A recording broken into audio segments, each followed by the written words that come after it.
Welcome back to the Sovereign Sisterhood Movement Podcast, where we dive deep every week into the inner work of generational healing so that we can heal not only ourselves, but 7 generations before and after us. So, I'm going to start by asking a question, and my co host, Elvira, and I are going to help you walk through this. So, even if you don't know the answer, it's okay. The question is, what if the toxic relationship patterns that you're experiencing right now are actually part of an ancient generational curse? Today, Elvira and I will be exploring how negative energies like curses and unresolved family wounds and relationships not only shape our relationships, but they shape them in ways that we aren't even aware of. Satnam, how are you, Elvira?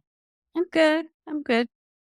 Thanks, kind of going through it the whole week, but we'll talk about it because Does it apply to what we're talking about this week? yes, it's perfect. Isn't that amazing? So last time you and I, when we finished that last podcast episode, which by the way, if you haven't checked it out, please go check it out because it'll help you better understand what we're going to talk about today. There were a lot of things that came out that both of us agreed that were still needed to be said. This whole topic of toxic relationship patterns, especially connected to generational trauma, is like so rich that I was commenting to you that we could make the whole podcast could be just devoted to just us releasing these patterns. So let's go back to that and first talk about what were the things that were coming up for you where you said we need to make sure that we clarify this and that we help our audience understand it better. Then every podcast, we talk about so many important things, but I believe these last two, Dia de los Muertos and the toxic relationship, a lot of things are coming up for me. Realized in the last, well, when we did the podcast of Dia de los Muertos, I had asked you in regards to my grandfather, my mom's dad. His picture would never go up. I think my mom does put up his picture just recently, but I wouldn't put up his picture. And so I put him up and I put everything up. I put the candles, the flowers. And when I put his picture up, I did look at him and I said, I'm still mad at you. We have to have a conversation, but I don't have time right now. We'll talk about it later. So we were going away for the weekend. And because we were going away for the weekend, I turned on all the candles and I just let them burn out and we went away for the weekend. But that day that before we left for the weekend, we also recorded the podcast in regards to toxic relationship where I realized how in my head, every time me and my husband have some kind of disagreement or anything, what pops in my head is we're going to get divorced. He's going to remarry somebody else. He's going to have kids, whatever. I'm going to end up by myself. That's literally what goes in my head, that I'm going to end up by myself and I'm going to have to see him whenever we have some kind of family reunion with our kids or whatever. And I'm going to have to see him with this other woman and I'm going to end up alone by myself. And I realized in that recording of that podcast how that's actually what happened when my grandfather from my mom's side did. He left the family, he left my grandmother, he left his kids, went off with another woman that already had kids and had another son. And we talk about this narrative that keeps repeating itself generation after generation. And I realize how engraved that is in my DNA. Like I never even met him. I never knew him. I just know the story from what has been told in the family of what happened, what she told me happened. And I see how engraved it is because that was a narrative in my head every single time we fight. That is what still goes on in my head. Not as often, but it does still happen. And how even after realizing of that, it came back full force this whole week of I'm not worthy, I'm not lovable. Why is he even with me? Like it all came back really strong. And I feel it's so important to talk about this because we talk about healing, but we heal in levels. Yes. The awareness comes in, okay, it comes to us when we're ready and in levels and parts that we could handle. Because if God gives it to us all at once, we'll go in shock. Like, we'll go crazy. We can't handle it. It's too much. So it's when we say you got to do the healing work, we need to understand that it's how deep is this, that it comes in levels that is still coming up, even for me right now. Yeah, 1,000%. Oh, I agree with you 1,000%. I'm always on the healing journey. And you know that I tell you this even in our academy and in our community. It's like I do the work alongside with all of you. I'm rolling up the sleeves. I'm being transparent and honest and telling you, hey, this is what I'm going through. But I find it so freaking fascinating how you described it so perfectly of how our minds, because of this program, go into this like elaborate story of this abandonment wound that even though you've never met your grandfather, that all of a sudden, say, not taking out the trash or a little fight, then your mind is already, oh, he's going to leave and he's going to do this, X, Y, and Z. And it's so important for women to understand that you're not crazy. And that's why I think it's so important that you share this because it is literally that engraved in the DNA. Now, last week we talked about the way it was wired in our nervous systems and in our brains. This week I want to talk about the energetics because what else ended up happening last week? I remember that you were telling me a story about putting your grandfather's candle up on the altar, right? During Dia de los Muertos. Yeah. So, like I said, I put up his picture and I looked at him and I said, I'm still upset with you. We need to talk, but I don't have time right now. I have a lot going on, but we're going to talk. But your picture's coming up. So I put all the candles and I put all the flowers, looked all pretty. And like I said, we were getting ready to go out of town and we weren't going to be here Saturday. So I lit up all the candles. I said, I'll let them burn out today. And I didn't check it anymore. I didn't go over there and looked at it until Monday when we come back.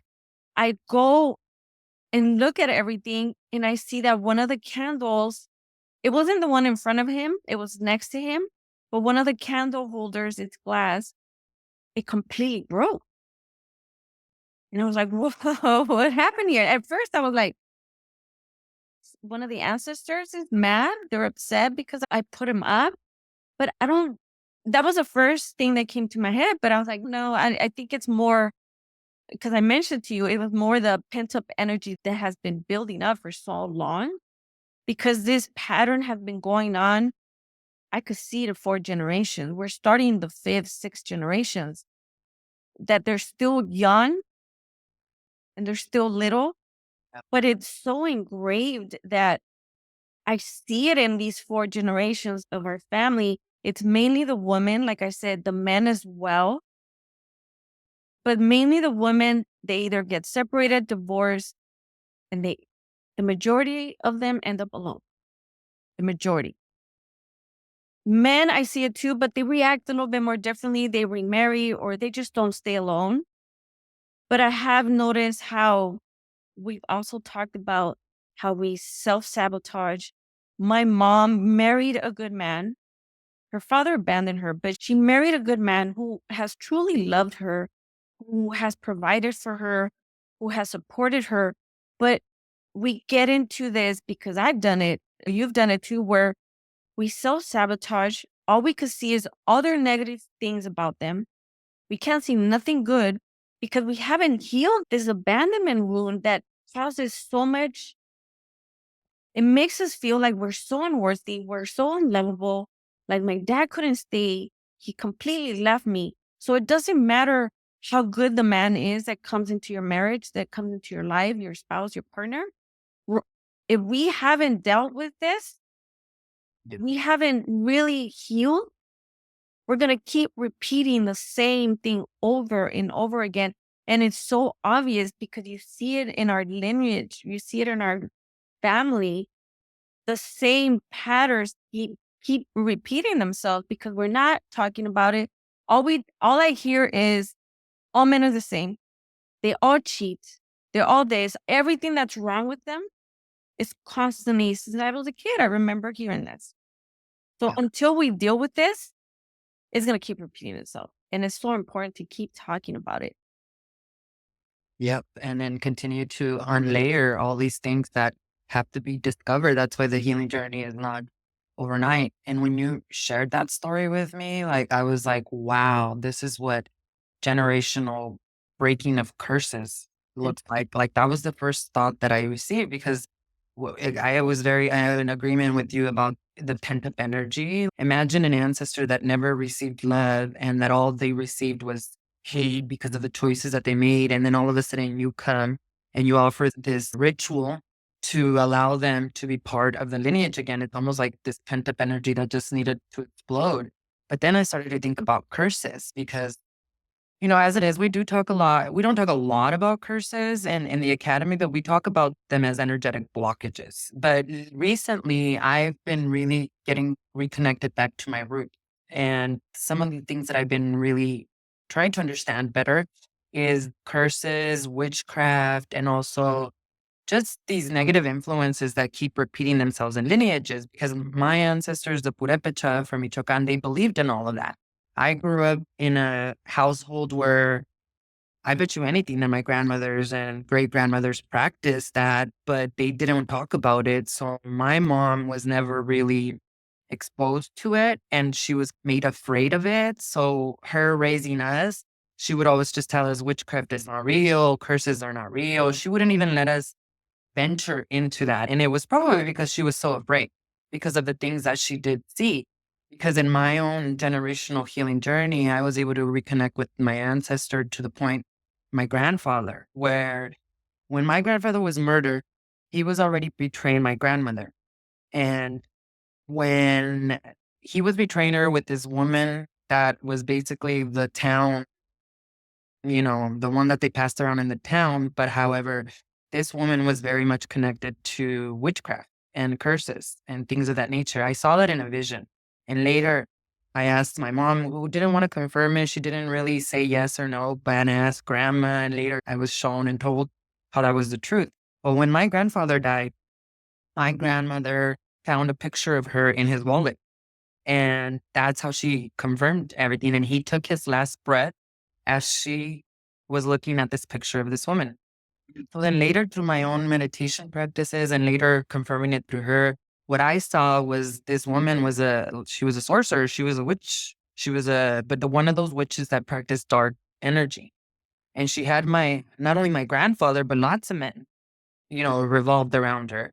And then a lot of unfortunate things started to happen to my grandmother too, where I believe my grandmother, back then, if you're Catholic, you go to church, you don't tell people you're going to do a curse on someone else, even to just protect yourself. You just keep it to yourself, right? But I believe that 2 generations ago, 3 generations ago, it was practiced way more common, more than we see it now. And we are paying the residual of that, of those curses that were done back and forth. Because even if my grandma did it, and I can guarantee you that she did a curse to protect herself, but I feel it. She would never admit to that. I don't think she practiced witchcraft the way we think witchcraft is. Because what we don't understand is as I was getting all these awareness, I started going deep into the teachings of Purepecha and what they thought about all of this. And the whole thing about what curses is that curses are seen as a direct manipulation of energy. So you have to imagine curses is not just this witch who's practiced witchcraft at night. And has all this experience. It's literally threads of negativity cast by someone's jealousy, anger, or unresolved emotion. I don't know if you've ever heard of the evil eye in Espanol. How do they say el ojo malo, or what do they call it? Yeah, I think that's what they call it. Yeah, I think that's what.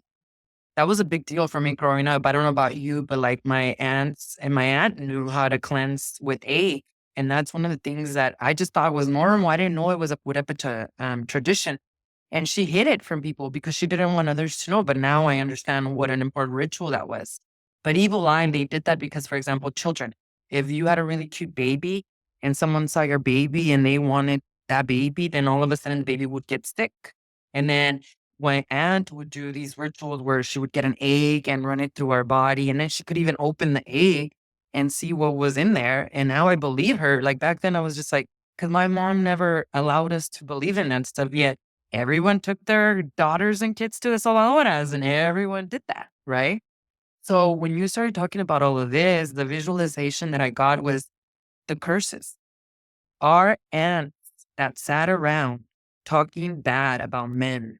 Our grandma, I heard there's this incredible brujo, a brujo mayor from Atemo in Veracruz. They're the most powerful brujos there. And now he practices with the Santa Muerte, but he's a very kind soul, only there to help, only there, wouldn't do negative curses on other people. And he learned at a very young age, 26, had cancer, recuperated from it. Like, he has an incredible story that now he uses the Santa Muerte for his magic. And I would never go to any of these churches, or because I work with the light, with Tantra, with white tantric. That's what Kundalini is. But I don't judge him at all.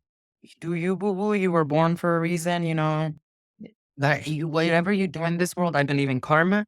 So even if you're the intermediary and you are doing something against someone, whether that's conscious or unconscious, you're going to get that back. And so is your lineage. But the thing about this is that my grandma, same thing with you, that what this Brujo Mayor said was that the worst curse that could ever occur was a mother on a daughter. What did our grandmothers and mothers do? They're like little witches. They would gather around. They would start to say all this negative thing about family, about men, right? Because that was their experience. So literally, they were putting a curse on us. Does that make sense? Oh, yes. Now that you say that, I have an aunt she would tell us, it's like the family is cursed. And I think it also has to do, I'm a firm believer that because growing up, I would see they would get together. And yeah, I could see how they're putting the evil eye in our own lineage and our own bloodline when they're talking this way. I could see that now that you mention it. But also, I see how important it is to talk about these things. Yes.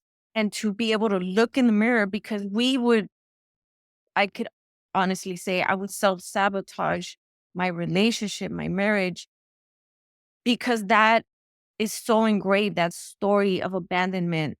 I'm not worthy, I'm not lovable. It's so engraved that we also ourselves need to look at ourselves, see how we're self-sabotaging and causing this as well. It's funny how you say how I didn't grow up with the whole egg thing. It wasn't until I never saw my mom doing any of that, not even my abuelita. But when I had my oldest daughter, she would go through phases where they would say, put the little red little ribbon on her wrist or her leg or something so they don't do the evil eye on them, protect them. But I did notice there was a time where my oldest, she would start crying. Mm. And she was just fussy and I couldn't get her. She would get upset in her stomach. She would get sick. And I remember one of my cousin's wives told me, why don't you do cleanser with the egg? And I'm like, what are you talking about? I don't know what that is. And she's like, just get an egg and pray. Pray. We grew up Catholic, so just pray El Padre Nuestro 3 times and just pass it over her body. So I said, fine, she's fuzzy. I started doing it. She calmed down. So ever since then, I started doing to all of them. They would start getting hurt. And I remember one of my cousin's daughters, and she's way younger than me. She's 9 years younger than me. She's having her little kids. And I remember her little girl was constantly getting hurt, falling, running into the table, hitting her forehead. Like, it was insane how accidentally prone she was. Like, the stuff was right there in front of her and she would just run into it. So I told her what's going on with her. And she's like, I don't know. She's not sleeping at night. I'm so frustrated. I said, why have you done the A? She's like, you really believe in that? I said, it's been working so far. So I told her what to do. She did it. She called me the next day. She's like, Elvita, it actually worked. She slept the whole night and she hasn't been fussy anymore. So now my kids, now that they're older, even my husband, they come up to me and they're like, can you do the egg, please? I keep getting hurt at work and I keep all these things keep happening to me and blah, blah, blah. And they ask for it, but at the same time, they make fun of me because I'll be whispering, I'm pregnant. So they make fun of me. They send me little memes of, and I'm like, I'm praying. And they're like, that's what you're doing, mommy? And I'm like, yes. They kind of just, and I'm like, no, I'm praying just silently. And they're like, okay. but they actually do. And I do see the difference, but I didn't grow up with that. And I know religion, Catholic Church, they say we need to have faith in God, that we need to have that connection and not be doing that kind of stuff or burning sage or, I mean, they do incense at the church, Exactly. especially when it's certain times of the year. That's when they do it even more. The Tres Reyes Magos, when one of the things that they give was incense. So why can we not burn incense, or why in a sense of cleansing or energy? Because energy is very strong. It's like when you meet somebody and there's something about them, you're like, whoa, there's something about this person. I don't like their energy. I don't like how I feel around them. Even showing houses. When I'm showing houses, there was a house in Glendale I never forget. I opened the door and I was going to go in, and it was like I hit a wall. It just pushed me back. I said, okay, Pásale, go ahead. I'm not going in. I'm staying right here because obviously I'm not supposed to go in there. The energy was so strong. And little kids have confirmed it, even when I'm showing houses. Oh, I yeah. don't say anything. And the little kids will tell their mom, Mom, I don't like it here. It feels weird. It feels, they're saying exactly what I'm feeling. How can you explain that? Right. No, yeah, because they're more tapped in. There's no walls like our egoic mind. They know and can sense it and see it, just like animals. And that's 1,000% true. And again, not growing up with this stuff because my mom just protected us. Now I understand it as a Kundalini Yoga therapist, energy imprints itself. So if there was something traumatic that happened in that room, in that house, it becomes a traumatic imprint in the actual room.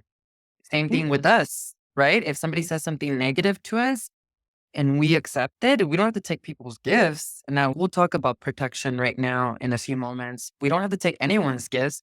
But if you believe it, what someone says about you, which imagine if it's your mom or if it's someone that you're supposed to love, that imprints into your body. And then you literally embody that, you become that. And the whole thing about the egg, from what I understand, because the way that, and I feel bad for my aunt because we grew up Catholic and she hid this from people, but yet everybody would go to her and all the kids would heal. And now, as an adult, she has a lot of mental health problems, which I can see why. She probably wasn't being allowed to honor those gifts. I have a lot of compassion for her now, and I don't even know if she still does that anymore.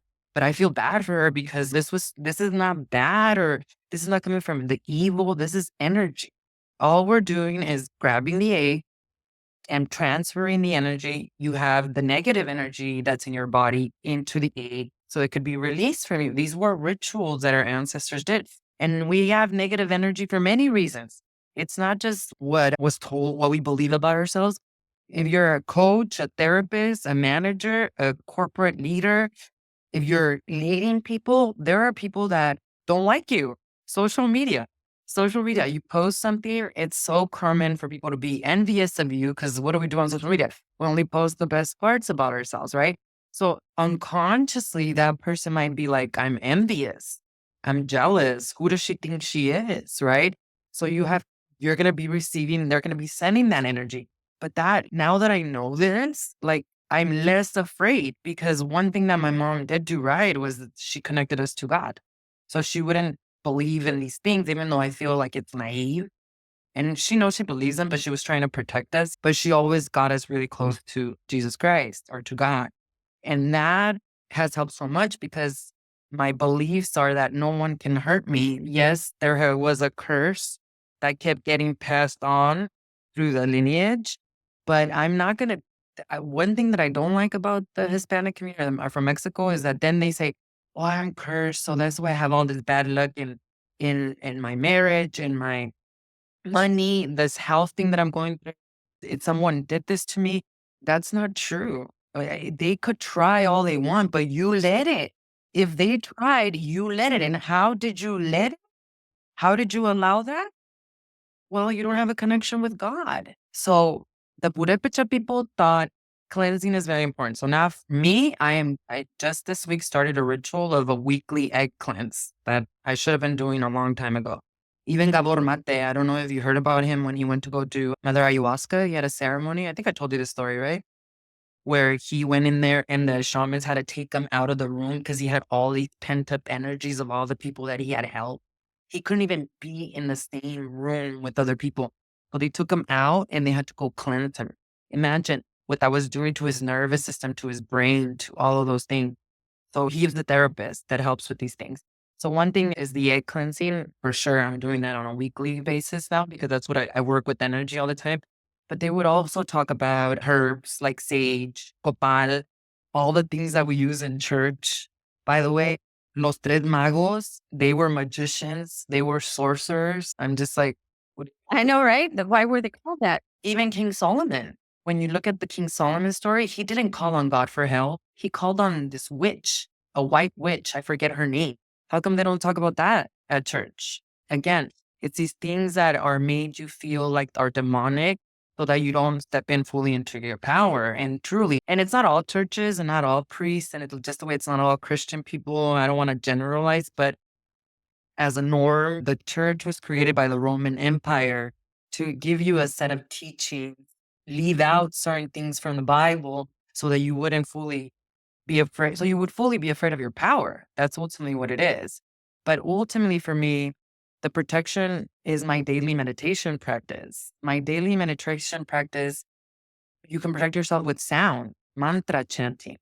When you are, so I know people that constantly live in depression, that constantly live angry, that constantly, and it's because of what has happened to them. I'm not blaming them, right? They've had generational trauma galore. Why is it that these are the people that also see evil spirits? Why is it that these are the people that at nighttime get all these scary nightmares and all of that? Because your frequency is so low. When you have a disconnection from God, and you all are seeing as a negativity. And again, these are the curses that our moms and aunts and grandmas put through us because they said, this is what you should believe about yourself because this is what I believe about me. Of course, you're going to be an open channel, baby. And if you drink alcohol or do anything else, you are going to get possessed. Like 100% know that you will be possessed. But there's no reason to fear if you have a connection with the divine. That's my opinion. I don't know. What do you think? Oh, yes. I've always seen the connection of the energy because of what I feel. I didn't realize how, yeah, what you're saying when the family, the mothers and the grandmothers and the aunts are getting together and they keep pushing this narrative, we're pushing it even more into our DNA besides already what we're feeling when we give birth to our children, but we keep saying this story and we're putting that energy in. We're creating it ourselves. And it goes back to having the courage to look in the mirror because I also did see that where the aunts, my mom or whatever, constantly blaming everybody around them, their son's wife or my daughter's husband. It's always everybody outside except nobody inside the family. When we have to have the courage to look also in the mirror, see how we're contributing to the problem by our words, by our energy, by our behavior, in breaking that cycle. And yes, it's not easy. We all have a story. Some stories are a little bit more harder and painful than others, but it's so necessary and it's so liberating to look in the mirror and see what am I doing to contribute. And even for me, still, how much healing do I still need to do that this week, this whole week, it just hit me full force of unworthiness. I'm not lovable. Why is he even with me? Like, what, you know what I mean? This whole abandonment issue that comes with it of still having to work that through because we're healing on different levels. That makes Yeah. sense. Like, it's crazy how deep it goes.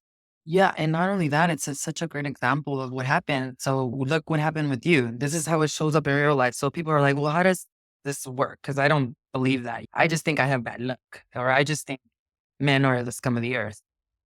It's everything you went through is such a representation of that. First of all, you offered love in a situation where not a lot of love is offered, right? Or was offered at one point. You put the candle there for your grandfather.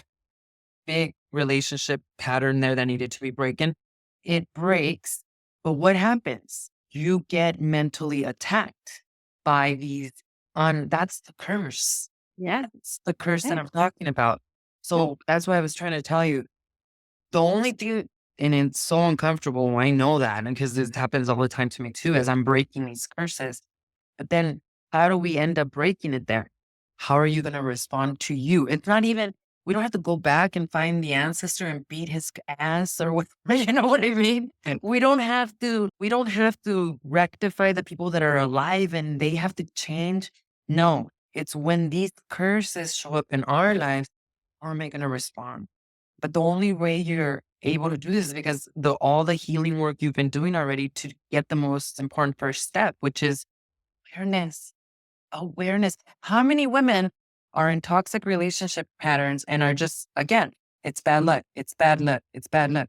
When the first step is, okay, I'm aware that something is weird here. This is a repeated script. Why does it keep replaying? Cycles of jealousy, possessiveness, a fear of abandonment, they play out until somebody says, this is strange. And the whole thing that we talk a lot about in A Course in Miracles that says, you have to have the nervous system regulated to a point to say, you know what? I'm willing to see this differently. And that's Yes. the most uncomfortable part. Because I don't know about you. How did it feel when you were going through this attack? Really, that's what it was. Whether it was coming from the lineage, whether it was coming from your own mind that was programmed, that's not irrelevant or important. But how that awareness is the golden nugget of how can I break this cycle? So how were you able to respond to that when it happened to you? When I say God gets so loud, I think when we're ready to hear him, we'll see the signs. And I think when I remember hearing you say this, and I would do it myself. God, what should I do? And then he sends you the sign, but we don't like it because we want to take this other path. Send me another sign. You know? But when you get into this path of, okay, I'm going to trust him 100%, whether I like it or not, I need to listen to what he's telling me. So every morning, for whatever reason, I follow David. I don't know if I'm saying his last name right, Giyam or something like that. He teaches Kabbalah. He does these reels about Kabbalah, and he's always the first thing that pops up. I don't even know how I started following him. He just came up, and he's the first thing that pops up on Instagram when I open it in the morning. He's always the first thing. Doesn't matter. He's always the first one. So for whatever reason, he came up and he was talking about how when these issues come up, like for me this week of unworthiness, I'm not lovable. What he says that we need to do when anger comes up, resentment, is bring me more. Because most of the time we say, why is this coming up? I don't want to feel this. I want to be over this. I want to heal this, make it go away. God, please. We need to do the opposite. Said because God is giving us the opportunity to finally heal that. But in order to heal it, we need to feel it. So we need to tell him, bring me more, give me more, bring it to me more. Why is this coming up? Just, I want to feel it even more. Mhm. Because we need to feel it. We keep stuffing our feelings and our emotions down, and we're not giving the space and time to actually sit and feel so we can understand where it's coming from. Why am I feeling this way? And actually just feeling it. It needs to be felt so we could actually release it and let it go. So all week, that's all I've been doing. Give it to me more. Bring it to me more, because that's what's going to help us push us to the next level. So last week, in the recording that we did last week on Friday, God woke me up at 4 a.m. And when I say God is speaking to me, it's not literally I could hear his voice. It's more, we call them downloads in the Sovereign Woman Academy. We just start getting these ideas or awareness that just starts coming to us. So he woke me up at 4 a.m. And I had already seen this explained previously where we ascend to different levels. to get higher to God, we need to ascend to different levels. So what came to me was he's been telling me that first we shouldn't be afraid of, like you said, if we accept that energy, then it's gonna come. It's like with evil.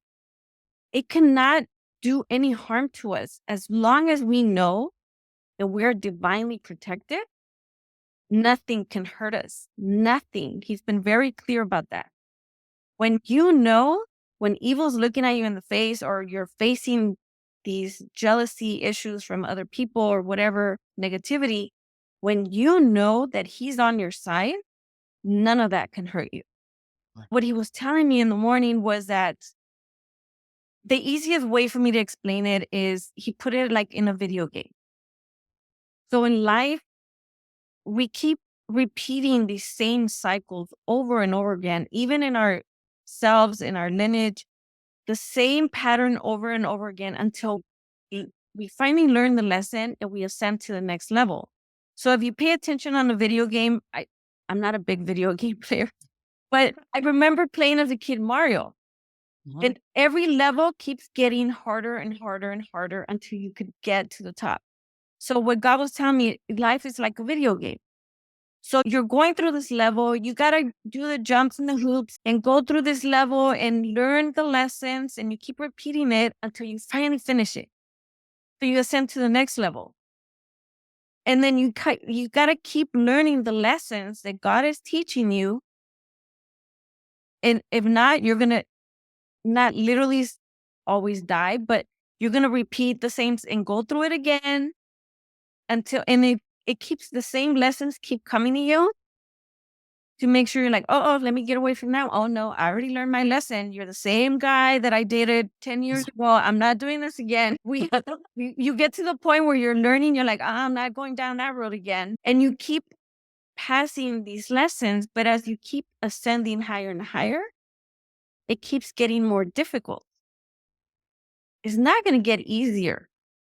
It gets harder because it's so ingrained in our DNA, like what I've been going through this week, that it will get harder. But at the same time, it's easier because you're very aware of what is happening and what lessons you need to break. And the more we resist it, the harder it's going to be. So being able to say, okay, bring it on. Give me more. The easier and the faster we're going to get over that hoop, over that speed bump, to be able to learn the lesson, release it, and ascend to the next level. And the higher we get, the closer we get to him. And I learned that also as well. A couple episodes I was telling you about how I met this lady at its party who her husband was murdered. And she was telling me this beautiful marriage they had, how good they got along. And they would pray every morning. They spent their days together every single day. And I remember telling her, you are very blessed.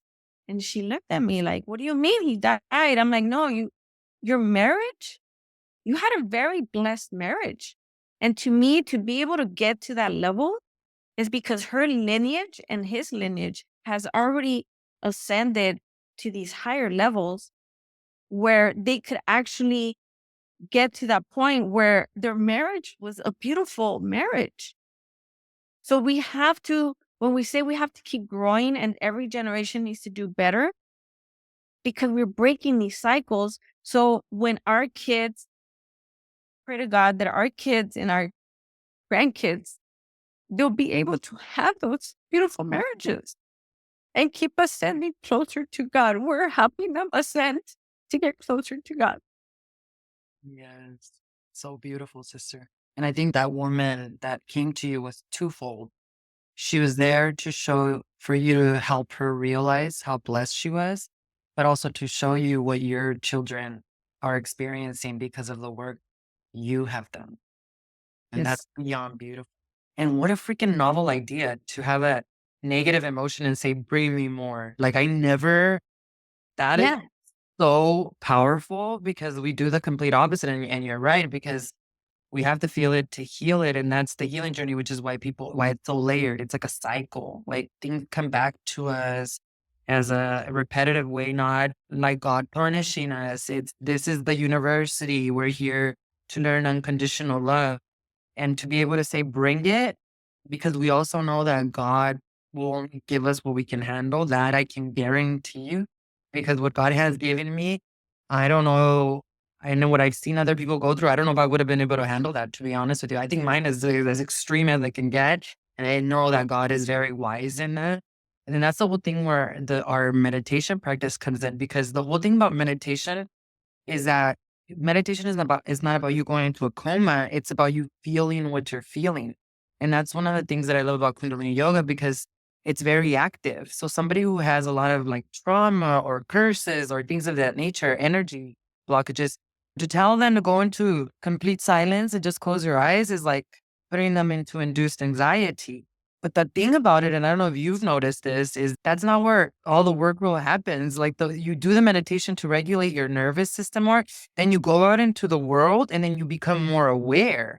Because before I just wasn't aware. I was always just the victim. I was always just blaming others. And I think a lot of people also can get stuck in not just blaming others, they can get stuck in believing that a curse is what's ruining them. If you have awareness that there's a curse in your lineage, okay, well, break. Like, it doesn't mean now you're stuck. I think then, because I want to make sure that this is clear, because then people are like, I have a curse, so now I have an excuse. Yeah. You know what I mean? To why I am so toxic, women and men, right? That's not what we're saying here at all. We're saying, and what you beautifully represented is, guess what? We all have these negative entities that attach to our lineages about beliefs around relationships, around money, around all these other things, right? But awareness is key. And through that awareness, now let's begin the healing work. You know what I mean? Oh, yes, definitely. Makes perfect sense. So one of the other things that I wanted to share is I've been diving down the rabbit hole with this new teacher who I found out he's a Mexican psychologist, and he was a neuroscientist who his name is Jacobo Greenberg. Have you ever heard of him? No. I think I heard you mention them a little bit. So he was in the 90s and he disappeared mysteriously, of course, has all this knowledge around, I think, the teachings that Tesla was talking about. The way he explains it helped me better understand these patterns and these curses, to not be afraid of them. Because what he was talking about was basically this, where consciousness is connected in this like unified field, this matrix, this basically the inhale is you here now, the exhale is your future self, and that's what you end up becoming. And it's more problem is that we're not conscious with our thoughts here in that physical body. That's why we keep repeating these patterns. So the way I see it and the way he explained it is that in this consciousness, there's thoughts, beliefs, energy, both positive and negative, and it's transmitted and stored. So negative energy patterns like these ancestral curses or these deeply ingrained wounds, they exist in this collective field. And that means that if we don't resolve them within ourselves, which is what you just described, healing them through meditation, introducing a new sound to change that belief, that what happens is that the lineage continues to repeat and repeat and repeat because there's no awareness. So when we do our own healing work, what is that own healing work? There's so many different paths to get back home to the same place.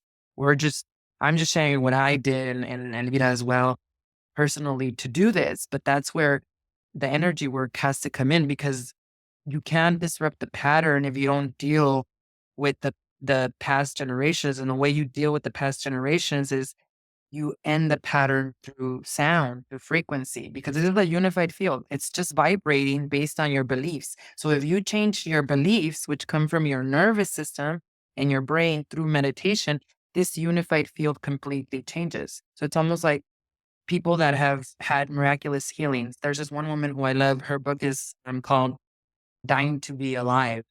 And she had this crazy experience where she was on the operation table and they were going to take out all this. They thought she had like all this cancer and all this stuff. When the doctor goes in there, no illness, no tumors, nothing. At that moment, she had this collapse of time where she had this experience with the light, which a lot of people call near death experience, where she had this visual and she saw herself completely in this womb, healed, released from all identities. So she was instantaneously healed.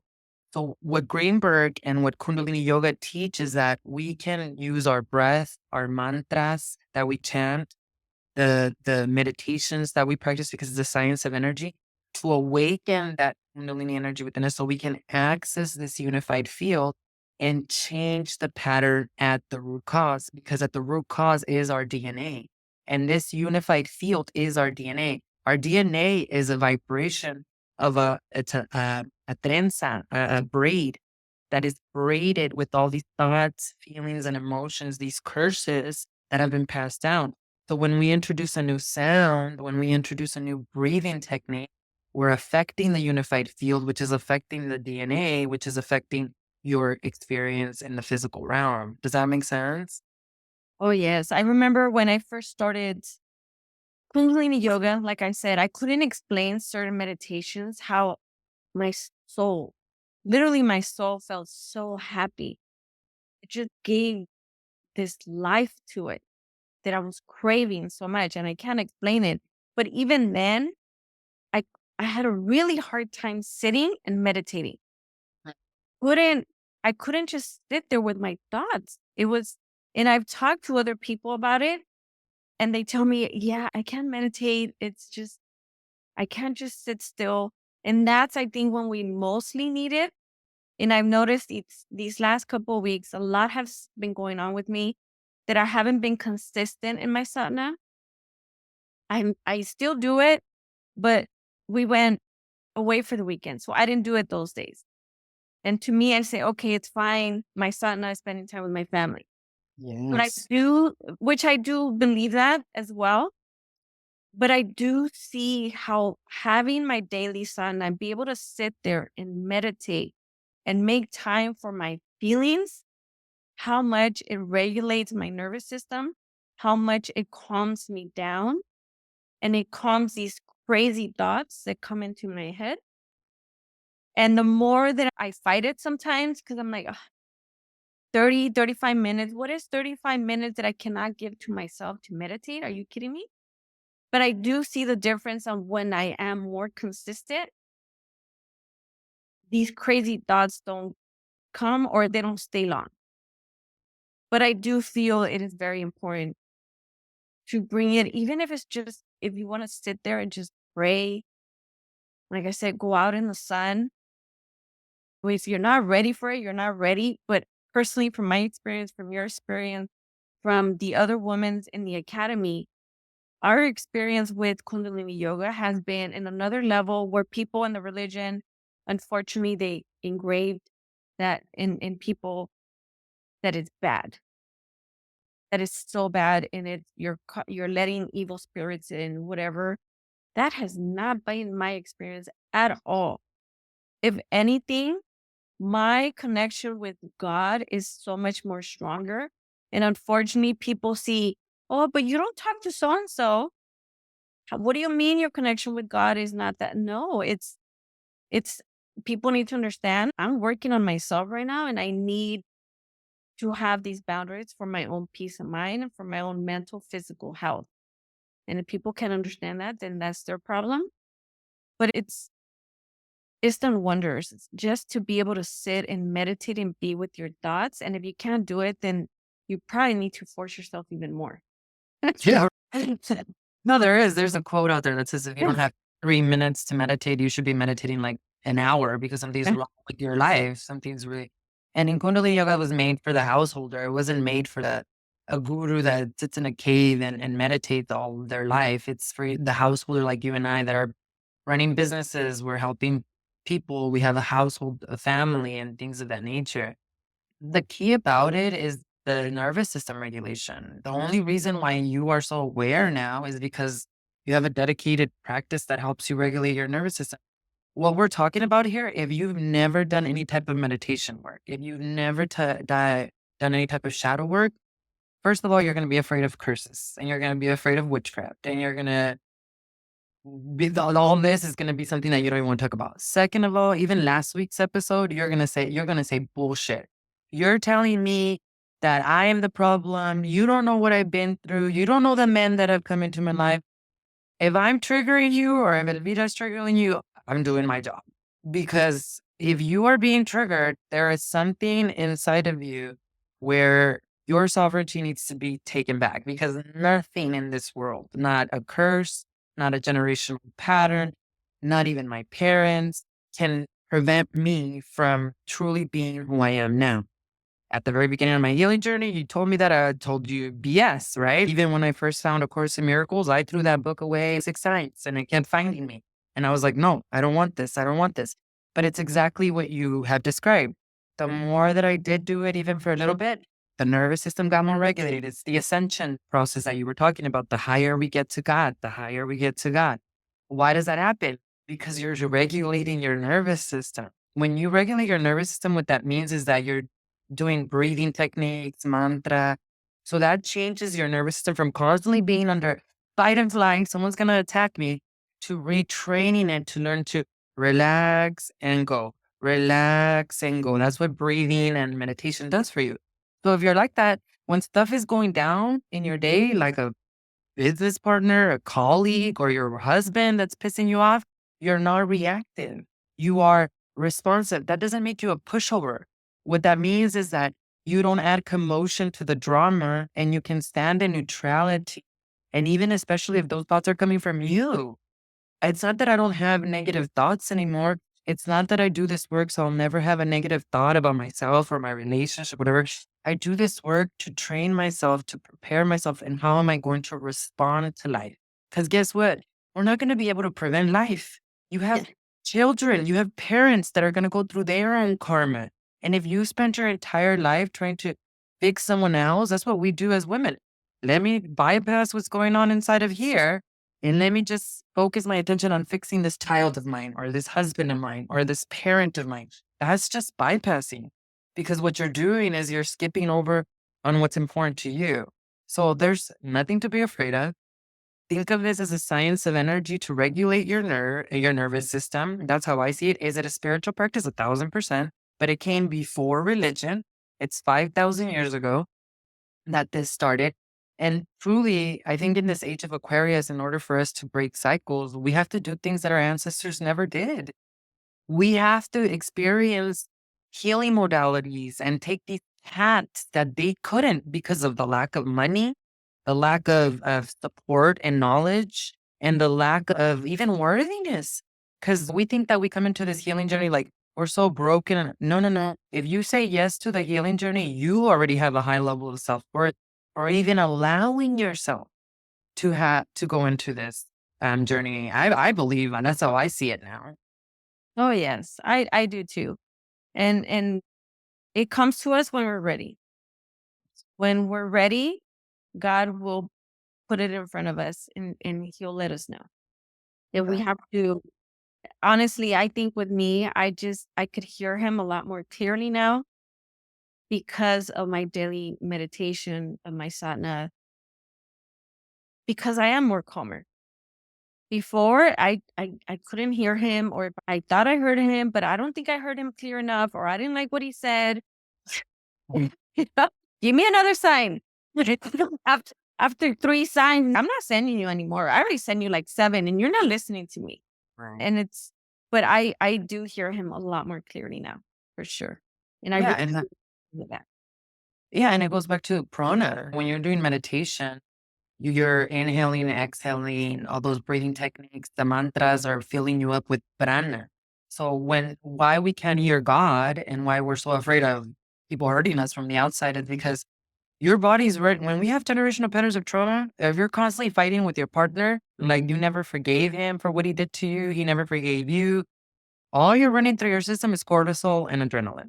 So your nervous system is still filling your entire body with cortisol and adrenaline. Even if God stood in front of you and shouted at you, you couldn't hear God because you are so fogged up with these toxins that are moving through your body. So a big part of that nervous system regulation is we naturally increase prana, right?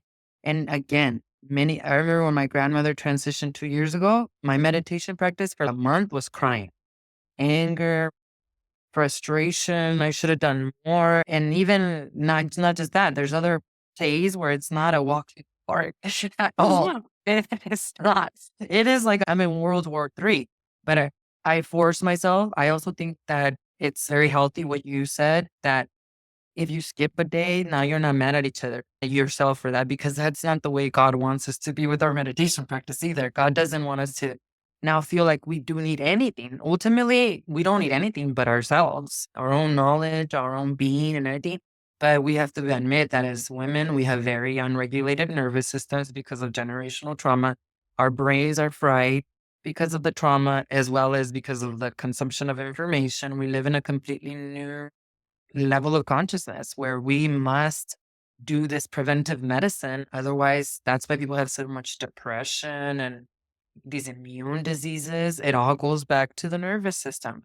So these things, what I think what they have given me, these practices the most, is just this trust, like you said, with God, that I can hear God, I can hear God's guidance, I can discern.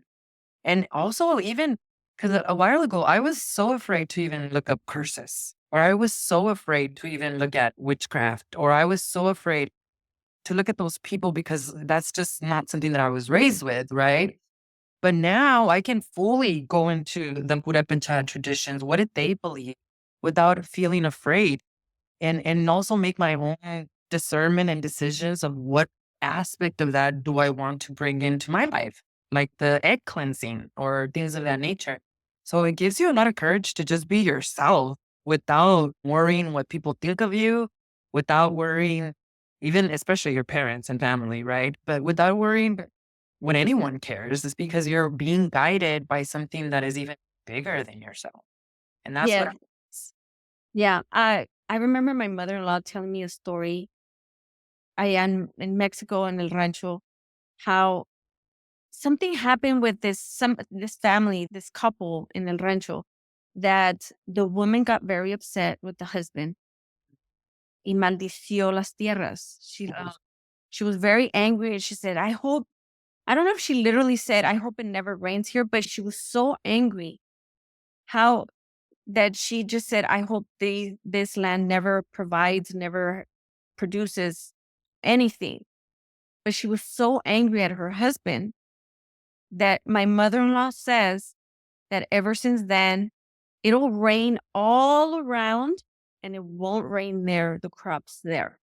So how, and it's not like we're talking about curses, like we sit there with candles and whatever people think, herbs and Yeah. Oh, yeah. applying the fire and you're doing all these. No, it's like you said earlier, we ourselves sometimes with our own anger of unresolved issues that we keep carrying in generations, that we do it even sometimes unconsciously, even mad at our husbands, our kids. Jesus, I pray to God I never do that to my children, because I do remember sometimes my mom or something, she would say something really harsh. And how can you say that to us? How can you say that to my sister or to myself? Like, what?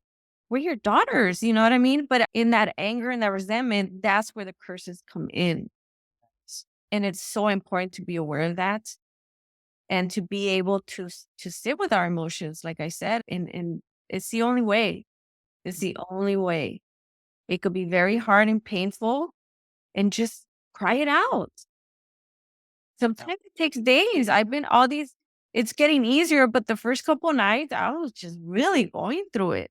And I had to let myself sit with it and just cry it out. Just let it out and feel it, because obviously it's there for a reason. Yeah. Yeah. And that's why it's so important to say that the healing journey is not all love and light. It's not. We are being honest and transparent. This is what it's like. That's why so many people don't jump on it, because you have to face aspects of yourself and of your lineage that have not been faced for a long time, if ever. And this stuff, the way it happens is so mysterious and magical. Like, you just, I always know that when someone's life gets completely upside down, that's where the real healing begins. That's when, oh, that near death experience, that divorce, that accident, whatever happened, your life is going to change, and it's going to change for the better, because finally everything is coming up. But a lot of us are so afraid to get to that point. And that's where I believe community and having someone to help you walk through it and really try to exemplify that on the other end can be tremendous, which is why we want to have these podcast episodes so that we can all, I think it's easy for us to have these uncomfortable situations happen and then we want to revert back to our Yeah. old ways or revert back on not doing this work. But the whole thing is that you're feeling emotions that your ancestors haven't felt for how long? And you are literally the cycle breaker. You are the Jesus Christ to your lineage.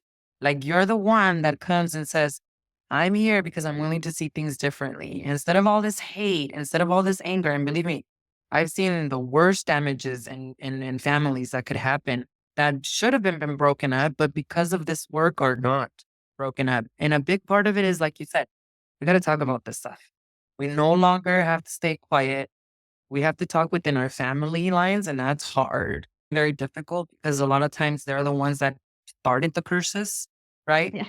All of the things that they believe. And it's so important of what you said too, is like, this doesn't mean that you become best friends with everybody in your family. In fact, this probably means that you're finally going to start setting boundaries and honoring yourself first before you move in, you go back into and letting any one of those people in your life. Because there's some people that, based on their karma, and sometimes it's our parents, sometimes it's our sisters, sometimes it's our, really close family, that they're not going to find their way back home in this lifetime, but they will eventually. All we have to focus on is our own healing. Now, I guess the last thing I want to ask you though, we've talked about the curses that get passed down from our moms. I think that's pretty obvious. What could we possibly say in a situation where I believe my grandfather was cursed? I believe that lady did brujeria on him. And then I believe that lady also did curses on our lineage because grandma, after that, went through a lot of serious things. What would you say around stuff like that? Oh, honestly, I see that also in my lineage because my mom's dad was mujeriego. He had a lot of women. I'm going to assume there's a lot more kids out there that we don't even know about. On my dad's side as well, he was very charismatic. I didn't know my grandfather on my mom's side, but my dad's side, very charismatic. And we know for a fact he had a lot of women, has a lot of children. That's just what we know. We're assuming there's a lot more. I have so much family, but I don't know. I think we just need to talk about it and be more aware and open to listening to each other to be able to heal because we go back into the toxic masculinity even in women that I love my grandma, my dad's mom, but because she was dealing with my grandfather and she also did stuff that she confessed to me that she was doing stuff to self-sabotage her relationship as well. Then I don't know if anybody else caught it, but she was telling me how she would go out to the club behind his back and he would go looking for her. You know what I mean? It was just this toxic pattern that keeps repeating itself that, "Oh, you did this, so I'm going to do this," which one and one, the two wrongs don't make a right. Right. But I remember getting coached by you. There were times when I would ask you, we would be in the coaching group, and I would ask you for coaching. And when you would come back at me with feedback, and I would get feedback from the other woman, in that moment, I felt attacked. I felt you were being mean to me. You were like mean girls and you're attacking me, blah, blah, blah. But I wouldn't say anything. Yeah. I would always listen to the replay, Oh, always listen to the replay. So I would listen. Thank God you record them. Otherwise, I would be in my head. They were attacking. They were mean girls. I would listen to the replay and I'd be like, oh my God, they were not being mean to me. They were not attacking me. Nothing that they said was mean. But at that moment, you feel that. abs- And it's so hard, especially with older generations. They feel they're being attacked. Well, I did the best I could. Yes, you did. And we understand that. But you have to be open to listening to be able, so the growth can happen, so the healing can happen. It has to change somewhere. And unfortunately, sometimes people don't get these boundaries. Look, I'm trying. Obviously, I've been started this journey over 6 years ago, but I'm trying to heal like a lot of generations. God knows how far back that it's ingrained. Obviously, it's ingrained because look at I was going through this week. Yeah. These patterns that thought pattern that goes into my head when I get in an argument with my husband. That we're this whole story that pops into my head. We're gonna get divorced. He's gonna remarry. He's gonna have kids. I'm gonna be end up alone. How engraved is that? That I need time to heal. I'm strong Yeah. and I'm stronger now, but I still have stuff to work on. And people need to be compassionate to that. I feel to understand that if we're not ready, we're not ready. We're not God. We have God in us. We all do. But sometimes we're not in that level where He's at. No, yeah. People need to understand. I think it's very important. Yeah. Yeah, because I think what you're saying is we need compassion for ourselves and for everyone around us. But that was a perfect description of what I was trying to explain a little bit earlier. Is that I trigger a lot of people, but that's my job because the teachings basically when you trigger someone, they're showing you what's a potential inside of you, right? And it doesn't help that I'm a very Saturnian coach. I just speak the way it is. I have Aries in my third house, so communication. So you can imagine fiery. But the whole thing is that's what I mean. These podcast episodes are not gonna make you feel all lovey-dovey inside of your heart. They're gonna expose radical ways, the way our brother Jesus Christ came to teach in getting to the root cause. They are not gonna, we're not here to follow the traditional therapy route of let me just listen to all your problems and continue to let you identify with them and continue to let you feel like a victim because that doesn't help anyone, not only you or imagine treating your children that way. Oh my God, to walk around on eggshells because of why they get hurt. But this brings up a really good point though of what I asked because whether the curse is something that has been passed down or whether it's something that you know, or maybe you have intuition about that somebody did to your family. It's so interesting because I heard two ways, right? This is what I practice. What I practice is white tantra. So like Christ consciousness. So what I have learned, and it has worked miracles in my life, is that when the other person is unconscious, my job is only to see the light in that person. That when and the only way we can do that, ladies, is if you heal yourself and you see the light in you. Because when you can accept the light in you, you can see the light in others. That's how Jesus Christ used to heal. People came to him. He didn't see their illness. He didn't see their trauma. He saw them Christ consciousness. So when darkness comes, I respond with light. That's that. And it has worked for me in a million ways. However, the other day, as I was listening to this gentleman, se llama El Brujo Mayor de Catemo. I really like what he teaches because he teaches it in a very grounded way. He says that in his work, in the Santa Muerte work with dark energy, when people attack you, he gives them back exactly what they gave him. And I was like, holy shit, like, why would you do that? Right? But here's the thing about him. He says that he doesn't try to hide it. If somebody was trying to hurt him, even as a kid, or even if somebody would come to him needing that help, he would go and confront the person. And he'd be like, look, this is what you're doing to me. And I know you're doing this to me. And if you don't stop, so he would almost give them like a warning. Warning. Yeah. And if you don't stop, you better really watch out because what I'm sending you back, you don't want. And the reason he said that he did that was because there's a lot of souls in this world that are so lost that they will continue to damage other people.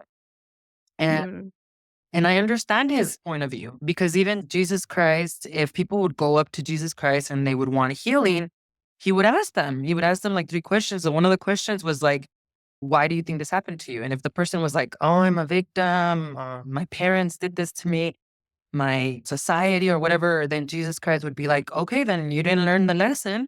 So you're going to have to learn through death. So he would actually allow them to die, be reincarnated, and then they would get to repeat the lessons over and over again.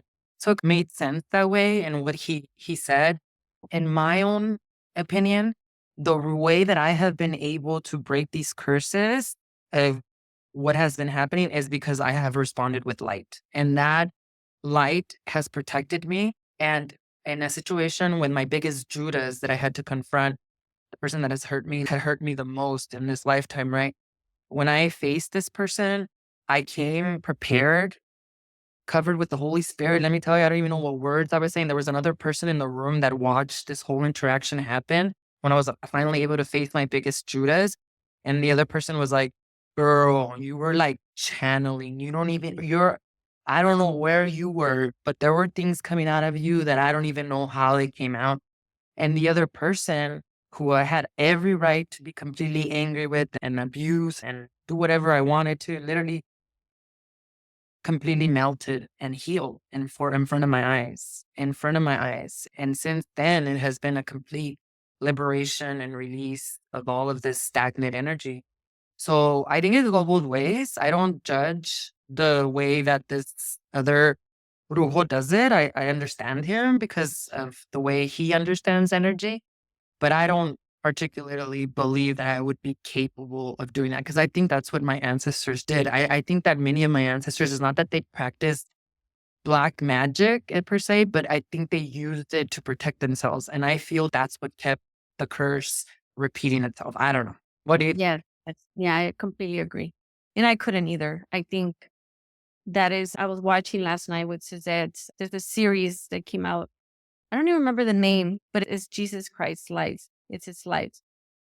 And it was just perfect because I'm already putting my Christmas tree up. I'm like, I need to get it out. I love my Christmas tree. So I'm putting it out already. And we were watching it. She's sitting there, we're watching the episodes, and I'm like, this is perfect. And that's how he responded with love. And that's something I still struggle with certain people. I get triggered. And it's something that I still need to work on. And I feel it's very important to speak about that as well, because people think, oh, you're in this healing journey and everything's love and light. No, it's a struggle. It's an everyday struggle to forgive, to let go, and to let go of the anger, the resentment. That's something that I pray to God one day I'll be able to do soon because it's heavy. Yeah. But that's the whole thing, just the fact that you're willing to see things differently. That's all it takes. Because every day I dedicate my day to forgiveness. Every day in the morning. And that's where we do our prayer. Where would you have me go? What would you have me do? What would you have me say and to who?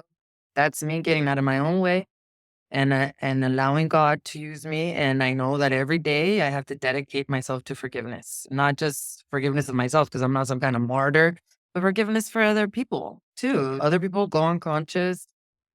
What this has done for me with the more regulated nervous system is not to take it personal and to set better boundaries. Because I don't know about you, but before I was just a people pleaser, and I just go, especially the family stuff, go to places I didn't want to go. I didn't belong there. And then I would force myself, betray me. And not only that, crazy shit would happen because I already knew that I shouldn't have been there. So a big part of my healing journey was like, girl, you love yourself. You do things when you want to do them, not when you're expected to do them, which was not easy because that people pleaser stuff, oh, dang. It goes deep. Oh yes. It's a process. It We is. keep going at it, keep working on it. Yes, it's a cycle. It's not linear healing. Do I believe I'm fully healed? I don't know, because to me, healing is evolution. It's if you're not growing, you're dying. And there's new layers of my nervous system that I haven't explored. But do I now, when I have emotions like negativity or anxious, do I believe I'm unhealed? No, I just believe I'm having an emotion. That's all that's happening there. So it's very important to just be honest and to also just know that this requires a lot of uncomfortableness and a lot of tears that you haven't probably shed. I start crying all of a sudden. And it's just this stuff that has been purged. But think about it. When we were growing up, what did they tell us? Don't cry. Don't get angry. don't do any of this. Like now we're like feeling all these feelings that we haven't felt for all of our lifetime. Plus, probably our grandmothers and our mothers and grandfathers and the stuff they couldn't process. Exactly. They weren't allowed. Especially even our men in our family, in our lineage. No llore. Es hombrecito. Always the men, you have to be strong and you have to do this. And they have their own stuff too. We're probably feeling their stuff as well. Oh, yeah. There's a study out there. That's why women have higher levels of immune disease, that we naturally just take on our partner's pain.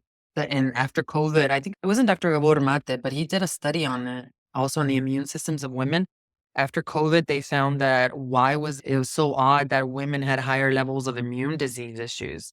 And then they correlated it back with apparently women just absorb their partner's energy and the kids and everything else. And we do this unconsciously. That's what I'm saying. The best form of protection is your connection with God. Again, whether that's meditation, whether that's prayer. To me, meditation is I listen to God. Prayers or pray when I talk to God, but I pray not just in meditation or throughout the day, right? Meditation, or this could be walking on the park, swimming. You love to draw. Some men love to work with cars. That's their way of reconnecting. And when you are in that frequency of flow, that's what God connection is, then you become really powerful because no longer are you afraid of your shadow. No longer are you afraid of the dark aspects of who you are. In fact, you learn to accept yourselves. Yes. Definitely agree. So, any other things you wanted to share before we close about your experiences this week? What a fascinating week. This was, and Yes. Dia de los Muertos and everything wrapped up in one. It's good. It's been hard, but I think it was necessary for sure. yes, I've always admired you for that. Always. I think that's what we have a lot of in similarity. We're just resilient and we just don't give up because as difficult as this path has been, because it hasn't been easy at all. Oh, it has not been easy. No. It's every week. It's an interesting new. And we're not trying to scare you all from doing this work either, because there, of course, are some beautiful things. Like, again, like we shared upon this, I have now the marriage that I've always dreamt of, that I always wanted, that I feel safe in, that I feel protected, that I feel that I don't have to demasculinize anymore.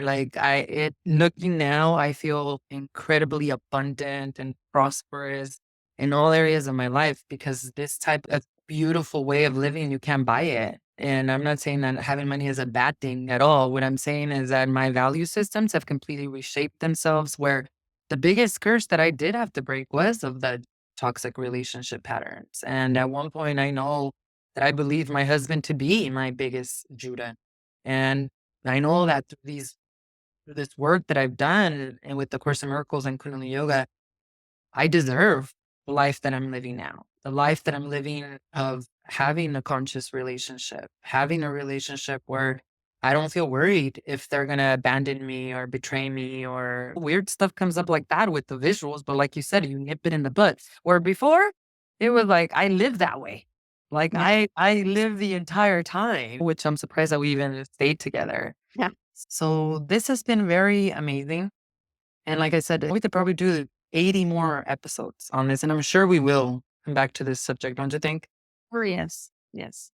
And I like it that we're doing these episodes more on what is happening throughout the week, because I feel like that brings more truth and authenticity to what the journey is really all about. So thank you so much for sharing also this experience you had this week. I thought it was fascinating, and I know that this is huge as it relates to your lineage. So get excited, sister.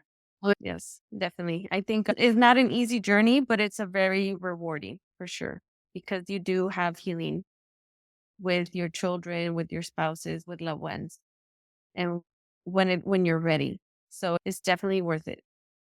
For sure. So thank you everyone for being here with us. We know that breaking ancestral curses is an act of compassion and commitment to our lineage. And by doing this work, we free ourselves and our loved ones. And we hope that through these podcast episodes, we can exemplify that and share with you the authentic path of coming back into self-respect, into harmony, in a place where you can allow love to actually flourish. So as we continue on our own personal generational healing journeys, all of us, let's remember that we're healing not only for ourselves, but for all those who came before us and all those that will come after us. And by breaking patterns, these curses, call them what you will, we're setting a brand new foundation for love, for connection, free from the limitations of the past. And that is worth it. And so thanks, Elvira, so much. Well, I thank you. I will see you again next week. Thanks, everyone. Don't forget to subscribe, to comment. I have all of our contact information below as well. So if you want to reach out personally to Elvira, you can reach out to her via Instagram. My Instagram handle is also at the section below. The Sovereign Sisterhood Academy is not open for enrollment. However, you can join us in our free Facebook group community, facebookgroup.com/group Sovereign Sisterhood Movement. I'll link it below. Or you can also begin our generational healing journey at Satori Vitality and Spirituality. I'll put the link in the comments as well. Thank you, Elvira. Sending you so much love. Well, thank you. Bye. Bye, everyone.